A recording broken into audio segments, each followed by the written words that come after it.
क्या आब्या, ये क्या दिया है तुम्हारे मायके वालों ने? एक तो दहेज भी कम दिया, ऊपर से विदाई में भी ये चंद पैसे, गिने चुने कपड़े, ये लोकल सामान और ये फीकी मिठाइयाँ। अरे कभी माँ जी से मेरे बारे में पूछना कि मेरे मायके वालों ने क्या दहेज दिया था, क्या विदाई में दिया था और अभी अभी तक क्या देते आए हैं। और तो और तुम्हारी शादी में भी उन्होंने कितना कुछ दिया। माँ जी आप ही बताइए ना।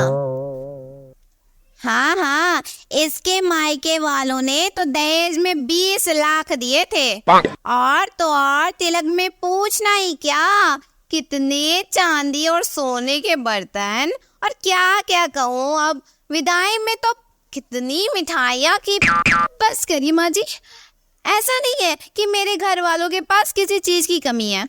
अब बट वो क्या है ना कि मैं अपने घर में एक अकेली लड़की नहीं हूँ कि सब मुझे ही दे दे। साथ साथ बहनें हैं मेरी। अगर सबको पापा इतना देने लगे तब तो कुछ घर में बचे ही नहीं। और जितना मुझे दिया है ना वो कम नहीं है। हाँ बस करो आब्या, रहने दो। तुम भी अच्छे से देख रही हो और जान भी रही हो कि तुम्हें कितना मिलना चाहिए और कितना मिला है। अरे तुम सबसे छोटी बेटी हो, ये सोचकर भी जो कुछ ज्यादा दे देते। हाँ तुम जानो, तुम्हारी माँ जाने भाई, मुझे क्या। और वैसे भी तुम जो लाती उससे तुम ही सुख भोगती ना, हमें क्या। क्यों माँ जी? हाँ अरे छोड़, चल ये जाने इसकी माँ जाने बहू, चल। सही कहा, बिल्कुल सही कहा दीदी ने। इतना पैसा है मेरे माँ बाप के पास, इतना पैसा है फिर भी इतनी कंजूसी। अरे सबसे छोटी बेटी हूँ। मैं अभी फोन करके पूछती हूँ माँ से। हेलो माँ। अरे बिटिया कैसी है तू? बेटा तेरे बिना तो ये घर काटने को दौड़ रहा है। हाँ, और बता, तेरे परिवार में तो सब अच्छे मिले हैं ना तुझे? सब प्यार और सम्मान से तो रखते हैं ना तुझे? हाँ माँ, यहाँ के लोग तो आप लोगों से लाख गुना अच्छे हैं। आप लोग की तरह कंजूस तो नहीं है। अरे माँ आप लोग के पास इतने पैसे हैं, भैया और पापा की कमाई भी इतनी अच्छी है, आपकी पेंशन भी आती है, ऊपर से जो आप लोगों ने 10 फ्लैट बनवा रखे हैं उनका किराया भी आता है। फिर भी आपने मुझे दहेज में क्या दिया, विदाई में क्या दिया? अरे इससे अच्छा तो कुछ ना ही देती तो अच्छा था। ये नाम करने की जरूरत ही क्या थी? एक काम करिए, अब सबने तो जान ही लिया कि आब्या की माँ कितनी धनी है। अब ना भाई से कह दो कि अपना दिया हुआ सारा सामान आकर ले जाए, मुझे कोई जरूरत नहीं है। ओके, मेरे ससुराल वाले ना मन के बहुत धनी हैं। हाँ, काश मेरी माँ भी दीदी की माँ की तरह होती, पर मेरी तो किस्मत ही फूटी है ना। हेलो, कुछ सुन भी रही हो? मैं कुछ कह रही हूँ। हाँ बिटिया सुन रही हूँ, पर समझ नहीं पा रही कि तू सब जानते हुए भी अनजान क्यों बन रही है। तू तो जानती है ना कि तेरे भैया और पापा का बिजनेस डूबता जा रहा है। उसमें कितने पैसे लग रहे हैं उस बिजनेस को बचाने में। हमने तो जुटाए हुए पैसों से, बचे हुए पैसों से तुझे इतना कुछ दिया, और तुझे जितना दिया ना बिटिया उतना तो तेरी और बहनों को भी नहीं दिया।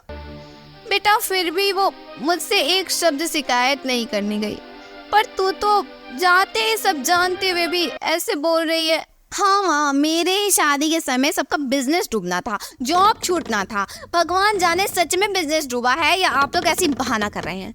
हाँ, खैर कोई नहीं, मैं भी अच्छे से जानती हूँ जब भैया की शादी होगी ना तब सबका बिजनेस ऐसे रॉकेट की तरह उड़ेगा कि पैसे संभालने मुश्किल हो जाएंगे। अच्छा ठीक है, कोई नहीं।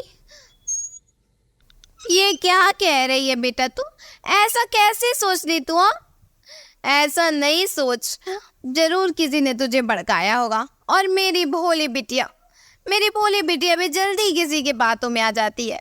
बस करो माँ, मुझे किसी ने नहीं भड़काया, बल्कि मुझे दर्पण दिखाया गया है, सही बात बतलाई गई है। सच में मैं बहुत भोली हूँ और इसी भोलेपन का ना आप लोग फायदा उठाते हो। आब्या ये क्या कह रही है? ओफो रहने दो माँ, अब मैं रखती हूँ, मुझे थोड़ा आराम करने दो। और हाँ, फोन करके मुझे डिस्टर्ब मत करना। Okay bye. पर बेटा मेरी बात तो सुन। Hello hello hello आभ्या।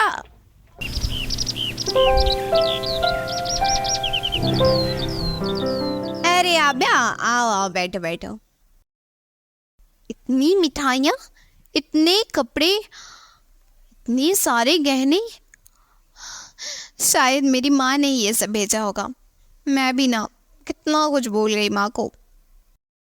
आभ्या, ये देखो, ये तुम्हारा कपड़ा है, कैसा लगा तुम्हें? और ये मिठाई भी चखो। मेरी माँ के सामान पर ये कौन होती है मालिक बनने वाली? देख ले कितना कुछ भेजा है इस बार समदन जी ने। हाँ, वो घर में नई नई दुल्हन आई है ना, इसीलिए। हाँ, नहीं तो ऐसा लग रहा है जैसे उन्हीं की बेटी है।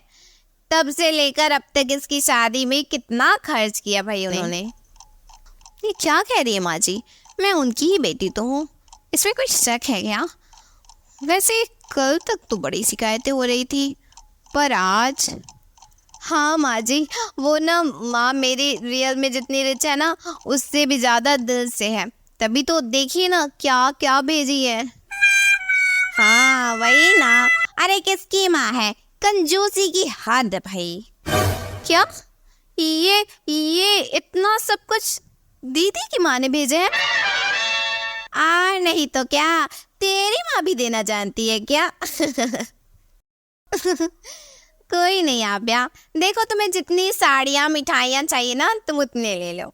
नहीं दीदी, मेरे पास बहुत कुछ है, मुझे कुछ नहीं चाहिए। अरे ये मिठाई तो कम से कम खा लो। अब भाई तुम्हारी माँ तो भेजने से रही। नहीं, मुझे ये अच्छा नहीं लगता, मुझे नहीं खाना। मैं जा रही हूँ। अरे हम तुझे मार पीट नहीं रहे जो तू भागने के लिए परेशान है। अरे चली जाना, पहले ये मिठाई तो चख ले। आहा कितना स्वादिष्ट है। इसे खाने के बाद तू कहेगी कि वाह, ये होती है जिंदगी। काश बहू, मैंने अपने छोटे बेटे की शादी भी ऐसे ही घर में कराई होती। माँ जी खुद को क्यों दोष देती हैं? हमने तो अच्छे से जान कर समझ कर ही देवर जी की शादी करी, पर हम किसी के दिल को तो नहीं देख सकते ना। आभ्या से ये सब बर्दाश्त नहीं हो पाता। वो तुरंत जाती अपने रूम में और अपनी माँ को कॉल करती है। हेलो माँ, देखो मैं कुछ सुनना नहीं चाहती, बस जितना कह रही हूँ ना उतना भेज दो। नोट करो, जल्दी से नोट करो।